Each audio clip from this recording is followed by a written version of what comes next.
Hey, what's going on, everybody? Welcome back to the channel here at Crypto Nation. Hey, if you're new here, it's totally free to subscribe and hit the like button for post notifications. And yeah, if you're new here, yeah, if you like the content, subscribe, hit the like button. Hey, you guys support the channel if you can. It helps me out a lot. Get the channel membership or donate to the PayPal Cash App. Hey, this is another episode of Crypto Nation Reacts. The title is called Blackrock buys 1 billion Bitcoin. Then it says Trump news. So let's see what they're talking about here. This is the altcoin dailies. They have a pretty big platform. You know, um, they keep us updated what's going on in the latest with our, with the whole cryptocurrency um, community and everything. But anyways, let's get right on to it. It's amazing. Most people don't know about this. An instrument that you invest in when you're more frightened, though? I think they're trying to distract you with other things. Take a look at what happened.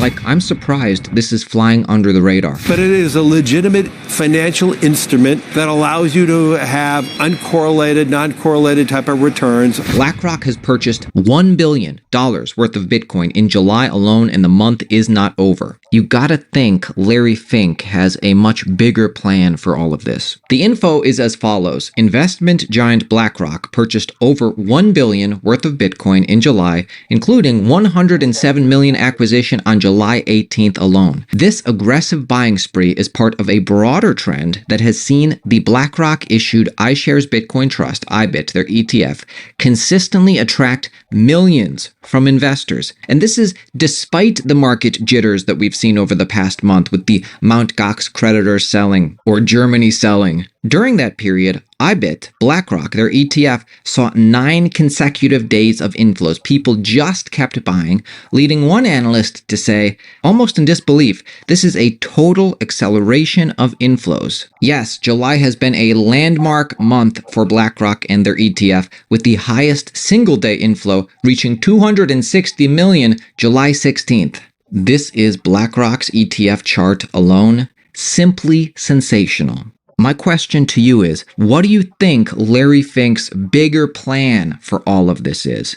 Obviously, there's more to it than just Bitcoin. Bitcoin has been highly successful, but the Ethereum ETFs are about to launch next week, BlackRock and many others. We're going to have the Solana ETFs next, presumably. So yeah, what do you think BlackRock is planning? Now, I'll tell you, it has something to do with this. BlackRock's Buildle tokenization fund just hit 500 million in assets under management. So you know BlackRock's Buildle, you know it uses Ethereum rails. BlackRock is trusting Ethereum right now to hold and service $500 million in assets under management. And the growth that we've seen with this in the past month or so has been significant. Key partnerships include Securitize, Circle, and Ondo Finance. They've been crucial in Buildle's development and integration with the DeFi ecosystem. So what does all this mean? What exactly is BlackRock's Buildle? How exactly are they working with these companies? So Buildle is issued on Ethereum as stated. It's an ERC20 token. It allows Web3 institutions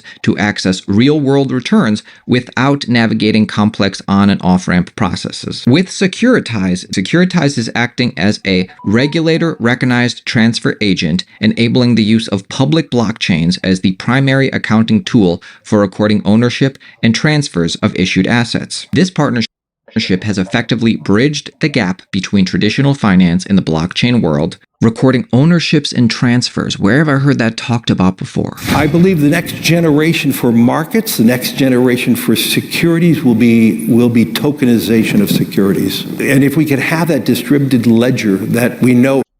Want to know what's happening in the markets? On The Bid, a podcast from BlackRock, we break down what's happening in Every beneficial owner, every beneficial seller, we all have our code of who's buying, who's selling, instantaneous settlement. And then we have Circle. You know, Circle has a stablecoin, USDC, it's multi-chain. Circle's involvement with BlackRock has further enhanced Buildle's utility by introducing a contract allowing real-time exchanges of Buildle for USDC. Very important. This feature provides token holders with unprecedented liquidity options, setting a new standard for tokenized funds. And then finally, Ondo Finance. I know a lot of people in our audience are fans of Ondo Finance. Ondo is currently the largest holder of Buildle tokens and has utilized capitalized this asset to create its own money market fund product, OUSG. This multi-layered approach allows stable, real-world returns to flow into the DeFi ecosystem, benefiting a broader range of investors. So it's pretty eye-opening to see how deep BlackRock is going.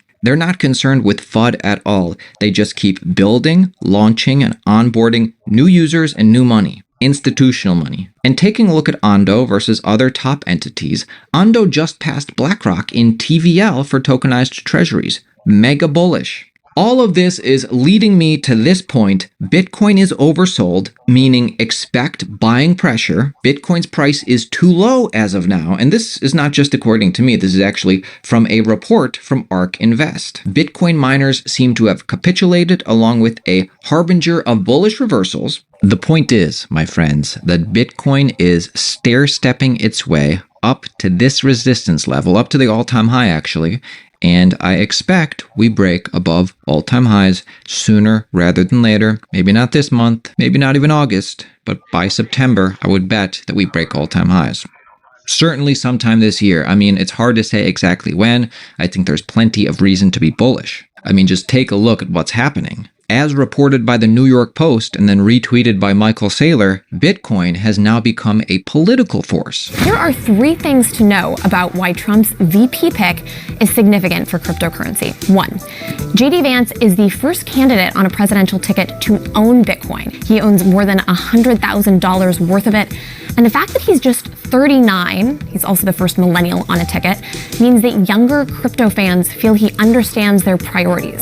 He can also open a PDF without someone helping him. 2, around 40 million Americans now own cryptocurrency. That's according to a Pew Research poll, came out earlier this year. That means nearly 20% of Americans have some sort of interest in what happens to Bitcoin, making them a new and pretty serious voting coalition. 3, it's not just Vance who's pro-crypto. The entire Republican Party has embraced that. They even added a line in their platform about the importance of crypto. Now, the Trump campaign is also close with many Bitcoin advocates, and Trump is going to be the first former president to speak at the Bitcoin conference next week. Now, the other side of the coin, or maybe this is just proof of concept here, Trump says he'll release a 4th NFT collection, saying, "The people want me to do another one." Trump's presidential campaign has raised about $3 million in crypto, mostly Bitcoin and Ethereum. Now, is the crypto community asking for a 4th NFT collection? I mean, Trump does have a lot of diehard fans. Maybe more Trump fans are asking for a 4th NFT collection. Who do you think he's referencing when he says the people want me to do another one? And in altcoin news, we've been keeping you updated on this for quite some time now, and it's set to happen September 4th. Polygon is set to migrate their Matic token to Pol token September 4th. The network aims to expand Pol token's utility as part of its Polygon 2.0 roadmap, and they're describing this new iteration of their token as a hyper-productive token capable of providing valuable services to any chain in the Polygon network, including the AG layer. And really, this token is just going to be a whole lot more functional than their Matic token. Pol will become the main gas and staking token for all Polygon networks, automatic conversion for Matic holders on Polygon POS. Others must follow specific migration steps. So the conversion is just going to be 1-to-1. Who else is getting excited for Bitcoin Nashville next week? I'm getting excited. Hope you come see our presentations. I think the convention center is going to be packed. Everybody wanting to see Trump's keynote. You can use code AltcoinDaily for 10% off, info linked below. And yeah, we are expecting Trump to make a major announcement of some kind at the conference regarding Bitcoin and his policy if he becomes president. So I'm still curious to get your thoughts on our post on the Roundtable app. I'm going to link this. Yeah, guys, I'm just having this feeling that, Trump is going to win the presidency because, we know that he's pro Bitcoin and crypto. So, I feel pretty This exact ecstatic. post below. And things is looking good. Um, but like I said, I'm not really a political person like that, but I'm for freedom. I don't want nobody, taking away my funds and trying to tax me 40%, on my crypto gains. But anyways, yeah, we know that Bitcoin and cryptos, you know, once it's been confirmed that, Trump is going to get reelected, that's going to be confirmation.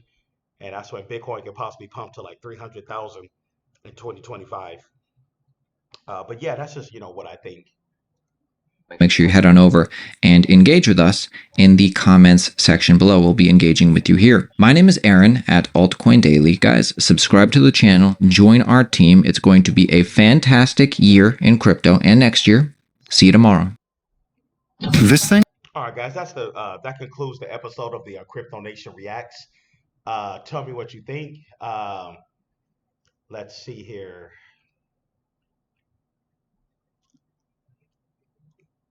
So we got uh, Swift Coin. Swift Coin is here at oh wow, what the heck is this? Wow, this coin pumped.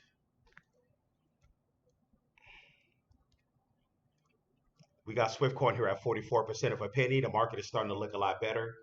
I'm looking at the 1 week. A lot of altcoins is starting to pump. There's Swift, there's SPA. Oh wow, SPA's back over a penny. Wow, it pumped 16% today. Back over a penny. But yeah, there's the market. Things is looking pretty good. Like I said, our next step, we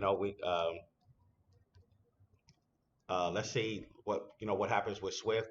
It's only going to be a matter of time before we finally go crazy. But anyways, don't forget to subscribe, hit the like button for post notifications. That concludes the episode. I'll see you guys in the next one. Peace.